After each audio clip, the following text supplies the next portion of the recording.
A portion of this video is brought to you by Paperlike. Every display deserves a good screen protector, and there isn't a better screen protector out there for your iPad that I recommend more than Paperlike. This screen protector not only protects your iPad displays from scratches and blemishes, but it also feels like you are genuinely writing on paper. More on Paperlike a bit later in the video. Okay, so I've been putting off this review for quite some time now, and it's not because I didn't have time to make a video, nor is it because I didn't feel like making a video, but it was genuinely because I was very confused about the iPad mini 6, and I haven't felt this way about an Apple product in quite some time now. So what is it about the iPad mini 6 that makes it such a polarizing purchase?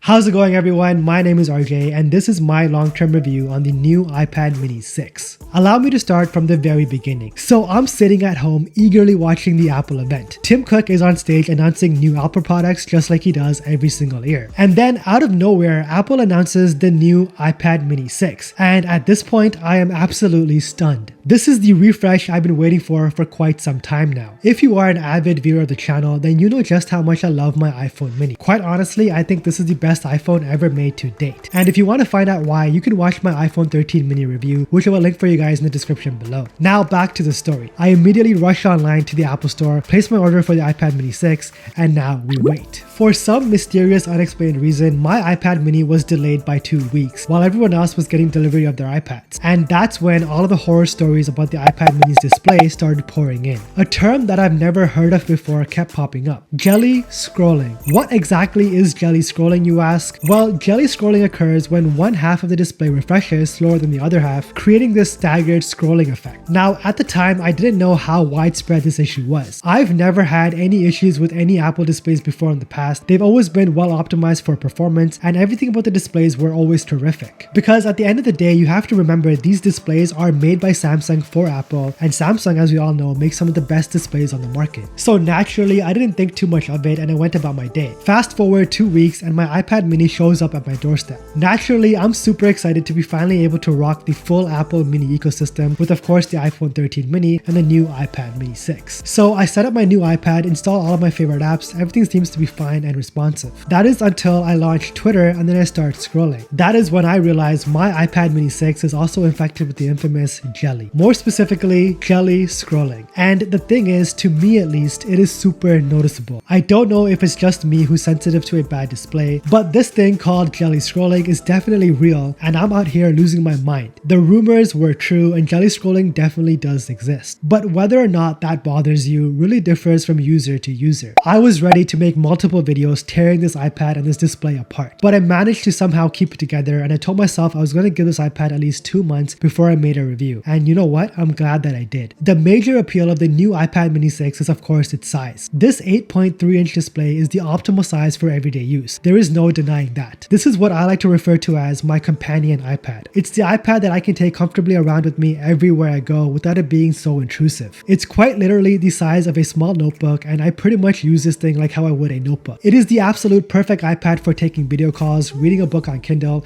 and taking quick notes while using the now compatible 2nd generation Apple Pencil. I kid you not, I have this iPad on me all the time. It is extremely portable and I just love the form factor. But it is by no means perfect, and there are some issues other than the display that I have noticed. First off, the iPad mini 6 has no smart connectors, meaning that you can't attach a keyboard to this iPad. Even if the keyboard isn't a full-size keyboard, I think attaching a mini keyboard with a trackpad would have been nice for everyday casual web browsing and the quick email every now and then. And then there's the position of these volume rockers. Apple didn't have any choice but to place them on the bottom left because of the Apple Pencil holder's magnets, and I really can't think of any other position for Apple to put them. But that doesn't dismiss the fact that the placement of the volume markers are very awkward, and to access these buttons you have to sort of fumble this thing around a little bit to increase or decrease the volume. I don't want to harp on the display too much, but for some reason it seems like the scaling of the display wasn't optimized for the mini 6. Everything on the display just seems a tad bit off while on the home screen. The text under applications are barely legible,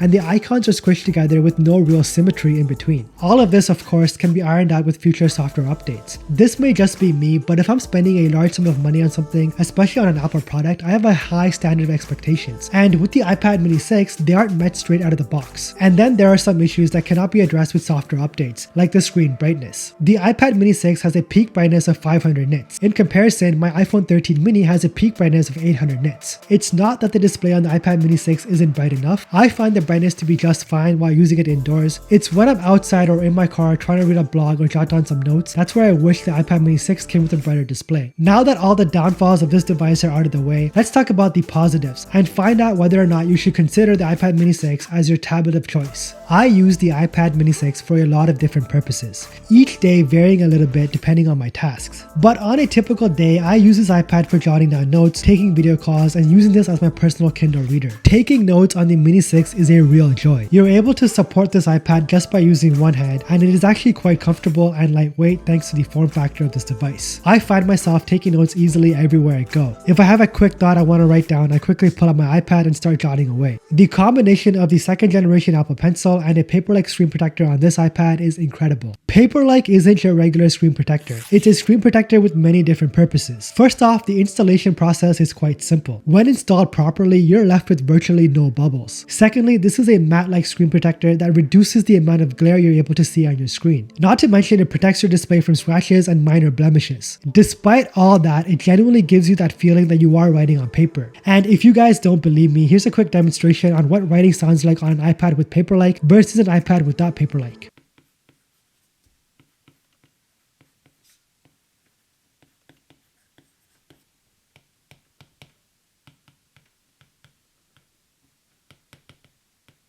As you guys heard for yourself, the iPad with a paper-like screen protector on sounded much smoother. The pencil strokes were smoother and sounded like I was writing on paper. Each and every purchase of a paper-like screen protector comes in a pack of 2, and it is the #1 accessory I recommend to all of my friends and family, even before a case. If you are interested in picking up one for yourself, there's a link in the description below. Aside from using the Mini 6 as a Kindle reader and a personal notepad, I've been finding myself playing a ton of mobile games on it. More specifically, games like League of Legends Wild Rift and Genshin's Impact. This is the perfect sized iPad for playing graphic intense games. I usually game for a couple of hours a day, and I prefer playing on the iPad mini 6 as opposed to my 11-inch iPad Pro. While it's primarily because it's so lightweight and compact, it's easy to tap on the left and the right side of the display without straining my thumbs in the process. And not to mention, the A15 Bionic chipset does a terrific job of running graphic intense games. And the thing that's really surprising is the back of this iPad doesn't even get remotely hot. So Apple did a terrific job with heat dissipation. This is also the perfect iPad to take with you to bed. This is one of those unique situations where smaller is better in bed. With the iPad mini 6, I'm able to kick back on my bed and fire up a video on Netflix or YouTube and really enjoy the immersive experience. Take it from me, it's much better to consume content on an 8.3-inch panel as opposed to a 5.4-inch display found on the iPhone 13 mini.